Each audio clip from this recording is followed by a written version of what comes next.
સાયકોલોજીમાં 7મો chapter છે ભાષા અને પ્રત્યાયન. પાર્ટ 1ની અંદર આપણે આજે નવું ચેપ્ટર શરૂ કરવા જઈ રહ્યા છીએ ત્યારે સૌપ્રથમ એની પ્રાસ્તાવિક થોડી માહિતી મેળવી લઈએ. મિત્રો, ભાષા શબ્દથી આપણે પરિચિત છીએ, બોલીએ છીએ, સમજીએ છીએ, સ્વીકારીએ છીએ અને ભાષા થકી જ પ્રત્યાયન થાય છે, એટલે કે સંદેશા વ્યવહાર થાય છે. પણ આપણે કલ્પના કરીએ કે આપણે અન્ય વ્યક્તિને જે કંઈ કહેવા માંગીએ છીએ એની અભિવ્યક્તિ માટે જો આપણી પાસે ભાષા જ ન હોત તો શું થાત? એટલે ભાષા વિના આપણી લાગણીઓ, અનુભવો છે, વિચારો છે એ અન્ય સુધી પહોંચાડવા શક્ય ન બનત. મિત્રો, કુદરતે સરસ મજાની આપણને ભાષા આપી છે, એટલે કદાચ આપણા માટે એટલી વેલ્યુ પણ ન હોય, પરંતુ જે બહેરા અને મૂંગા છે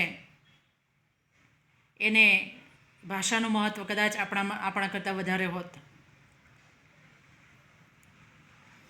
એટલે આપણે જ્યારે બોલવાની શરૂઆત કરી ત્યારે બોલવા માટે આપણને પ્રોત્સાહિત કરવામાં આવતા હતા. માત્ર બાળક બોલવાની શરૂઆત કરે તો એની સાથે ઘરના તમામ સદસ્યો પણ એટલી જ આનંદની લાગણી છે અનુભવે. ધીમે ધીમે આપણી જરૂરિયાત, આપણી લાગણીઓ અને વિચારોને અભિવ્યક્ત કરવા માટે 2 કે તેથી વધારે શબ્દ જોડીને બોલવાનું શરૂ કર્યું. માતૃભાષા શીખ્યા, શાળાઓમાં અન્ય ભાષાઓ પણ શીખ્યા. ટૂંકમાં ભાષાને લખવાની, બોલવાની અને સમજવાની ક્ષમતા આપણે પ્રાપ્ત કરી. અને પ્રશ્ન એ થાય કે જીવન પર્યંત આપણે જેનો ઉપયોગ કરીએ છીએ તે ભાષાને, કે જે ભાષાનો વિકાસ છે તેને સાયકોલોજિસ્ટો કઈ રીતે સમજવાનો પ્રયત્ન કર્યો છે એની માહિતી આપણે આ ચેપ્ટરમાં વિસ્તૃત રીતે મેળવીશું. મિત્રો, ભાષાની વ્યાખ્યા અને લક્ષણો, ભાષાના વિવિધ પાસાઓ છે જે અભ્યાસક્રમમાંથી રદ કરેલ છે, એટલે માત્ર ઔપચારિક થોડીક આપણે ચર્ચા કરી. હવે આપણે ભાષાની સાથે જ સંકળાયેલો વાણી વિકાસ, બોલવાની શરૂઆત ક્યાંથી થાય છે એ આપણે શિશુ અવસ્થાથી માંડી અને અર્થસભર વાક્ય બોલતા શીખીએ ત્યાં સુધી આપણે જોઈએ તો ભાષા એક જટિલ તંત્ર છે, અઘરું છે. બોલવાની શરૂઆત કરે બાળક તો એકસાથે આખું વાક્ય બોલતા કે સમજતા શીખી જતું નથી. અને આ જટિલ તંત્ર માત્ર માનવીમાં જ જોવા મળે છે.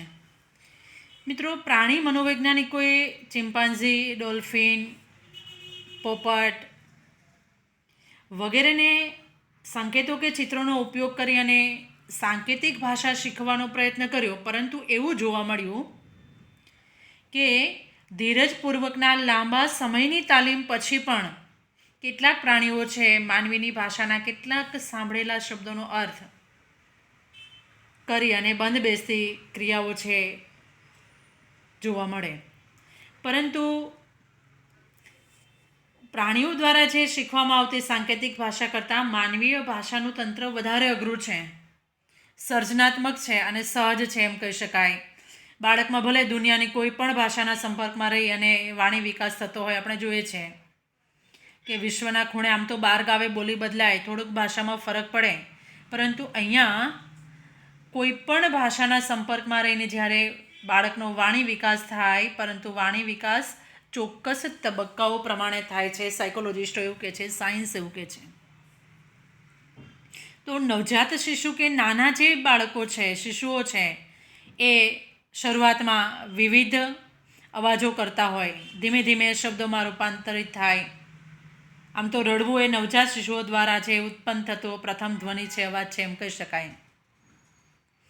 દુનિયામાં આવતાની સાથે જ રડવાની શરૂઆત કરે. પણ શરૂઆતમાં નવજાત શિશુઓ છે આવી જુદી જુદી પરિસ્થિતિઓમાં એક સરખું જ રડે છે અને ધીમે ધીમે રડવાના સ્વરની તીવ્રતામાં ઉતાર ચઢાવના આધારે બાળકને, શિશુને ભૂખ લાગી હોય કે કંઈક દુખતું હોય, પીડા થતી હોય કે બાળક એકલું હોય અને કોઈ એમને રમાડે એની પાસે આવે એવું ઈચ્છતું હોય, તો જેમ જેમ બાળક મોટું થાય એમ એના રડવાના સ્વરની તીવ્રતામાં ઉતાર ચઢાવ આવે છે અને એ અલગ અલગ રીતે રડવાના અવાજો દ્વારા પોતાની ભૂખ, એકલતા કે પીડાને દર્શાવે. આપણે જોઈએ છીએ કે બાળક છે આનંદ અભિવ્યક્ત કરવા માટે જુદા જુદા પ્રકારના અવાજો કાઢે છે, કિકિયારીઓ કરે છે, કિલકિલાટ કરે છે. ત્યાર પછી છે બાળક, આ નવજાત શિશુ જ્યાંથી ધ્વનિ કે અવાજની શરૂઆત થઈ અને પોતાના વિવિધ પ્રકારના આવેગો છે બાળક માત્ર રડવાના સ્વરની તીવ્રતામાં ફેરફાર કરીને બતાવે. હવે 6 મહિનાની ઉંમરનું બાળક હોય તો એવા બાળકની અવસ્થા છે બડબડાટ અવસ્થામાં પહોંચ્યું છે એમ કહી શકાય, ટૂંકા પ્રશ્નમાં પૂછાય છે.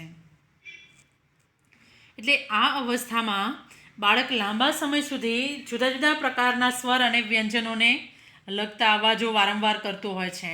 હા, આ, બા, મા.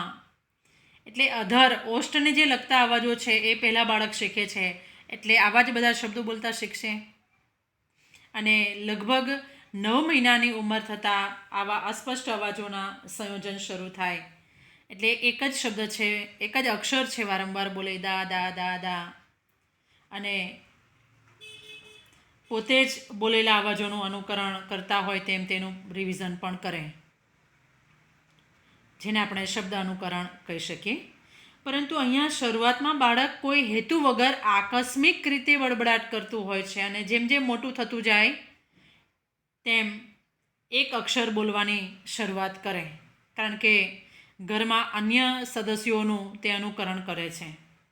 હવે 6 મહિનાનું થાય ત્યારે અમુક શબ્દો પ્રત્યે થોડી ઘણી સમજણ એ બતાવે. પ્રથમ જન્મદિવસ આવે એટલે કે વર્ષનું થાય ત્યારે એકાક્ષરી શબ્દ બોલતા શીખી જાય. પણ બાળક જે પ્રથમ શબ્દ બોલે છે તે એક અક્ષરનો હોય છે, એટલે એક શબ્દના આધારે જ એકથી વધુ શબ્દોનો ઉપયોગ તરફ તે ધીમે ધીમે આગળ વધે. મા, બા, પા, આ, હા, અને પછી ધીમે ધીમે એકમાંથી 2 શબ્દ તરફ આવે. એટલે કે લગભગ 18થી 20 મહિનાની ઉંમરે તે 2 શબ્દ ભેગા કરી અને બોલવાની શરૂઆત કરે, એટલે કે 1.5-2 વર્ષનું થાય ત્યારે.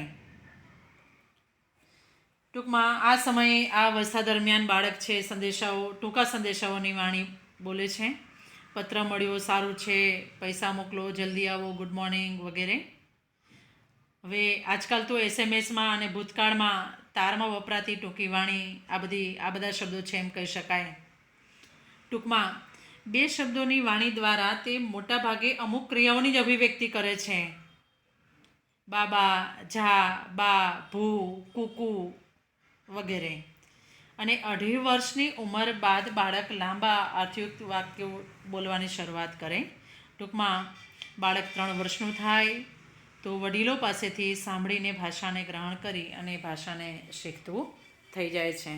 મિત્રો, કહેવાનો મતલબ એ છે કે નવજાત શિશુ રડવાની શરૂઆત કરે છે ત્યારથી લઈ અને 3 વર્ષનું થાય ત્યારે ભાષાને બરાબર સાંભળીને ગ્રહણ કરીને બોલતું થઈ જાય છે, શીખતું થઈ જાય છે.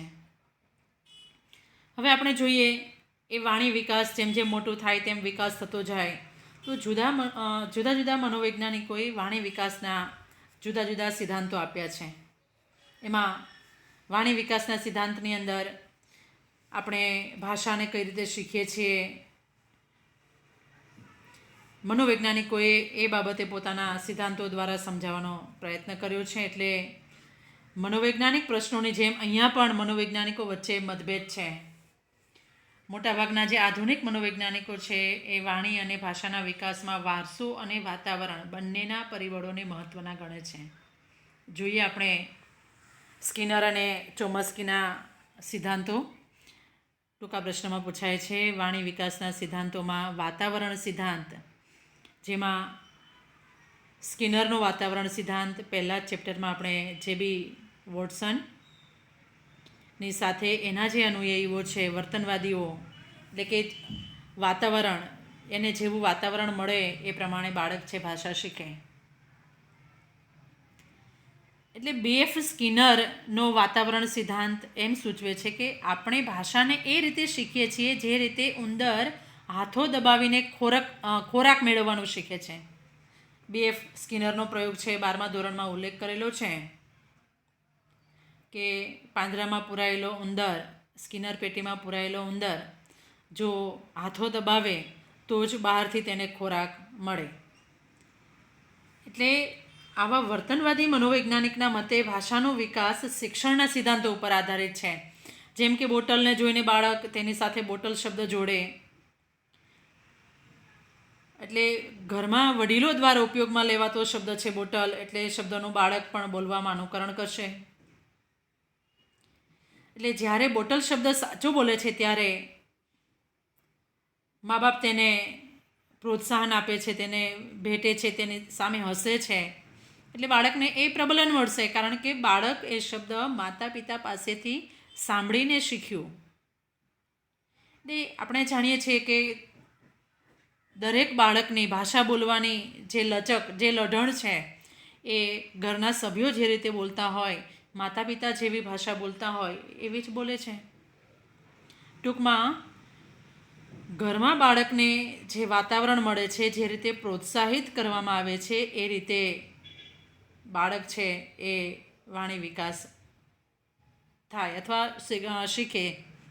અને એટલે જ ભાષાના ઉચ્ચારણ અને ભાષા શૈલીમાં આપણે જોઈએ છે દરેક પ્રદેશ પ્રમાણે તેમાં ભિન્નતા જોવા મળે છે.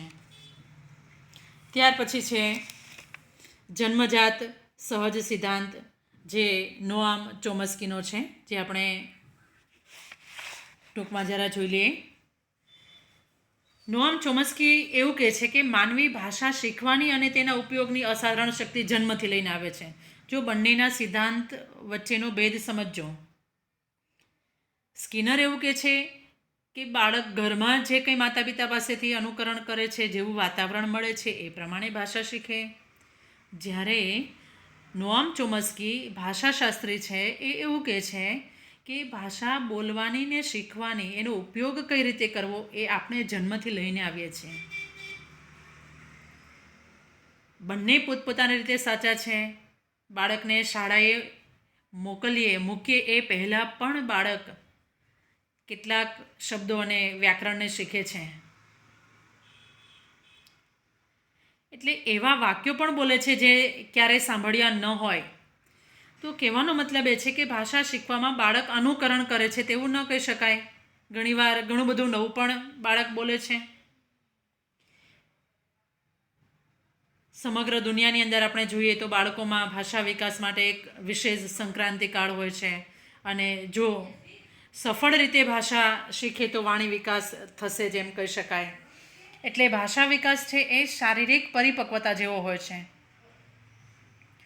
જે રીતે બાળકની સારી દેખભાળ રાખીએ તો તંદુરસ્ત શારીરિક વિકાસ થાય, એ જ રીતે યોગ્ય દેખભાળ રાખવામાં આવે તો બાળકમાં સ્વયં સંચાલિત રીતે જ સ્વયં જ ભાષાનો વિકાસ થાય છે. એટલે સર્વ ભાષા વ્યાકરણ શીખવાની ક્ષમતા બાળક જન્મની સાથે લઈને જ આવે છે એમ કહી શકાય. એટલે કોઈ ભાષાને સાંભળીને જ તેના વ્યાકરણને સરળતાથી શીખી લેતું હોય છે. મિત્રો, અહીંયા બંનેના સિદ્ધાંતો મુજબ સ્કિનર અને ચોમસ્કી એમ બંનેના મતે સારાંશ એવું કહે છે કે સ્કિનરનું શિક્ષણનો સિદ્ધાંત પર ભાર આપવો એ બાબત સ્પષ્ટ કરે છે કે બાળક છે કઈ રીતે સાંભળેલી ભાષાને શીખે, પોતાના શબ્દ ભંડોળમાં કઈ રીતે નવા શબ્દોને ઉમેરતું જાય. જ્યારે ચોમસ્કીનું બાળકની વ્યાકરણ શીખવાની જન્મજાત શક્તિ પર ભાર મૂકવાની બાબત એ સ્પષ્ટ કરે છે કે કઈ રીતે બાળકો કોઈ પણ પ્રકારના શાળાકીય શિક્ષણ વગર પણ આટલી સરળતાથી ભાષાને શીખી લે છે. બંને મનોવૈજ્ઞાનિકો પોતપોતાની રીતે સાચા છે. જન્મજાત શક્તિઓ પણ આપણામાં રહેલી હોય છે અને આપણને જેવું વાતાવરણ મળે એ પ્રમાણે પણ આપણે શીખીએ છીએ. મિત્રો, ત્યાર પછી છે બોલવાની ક્રિયાની વાણીની ભૂલો, જે હવે પછીના વિડીયોમાં આપણે માહિતી મેળવીશું.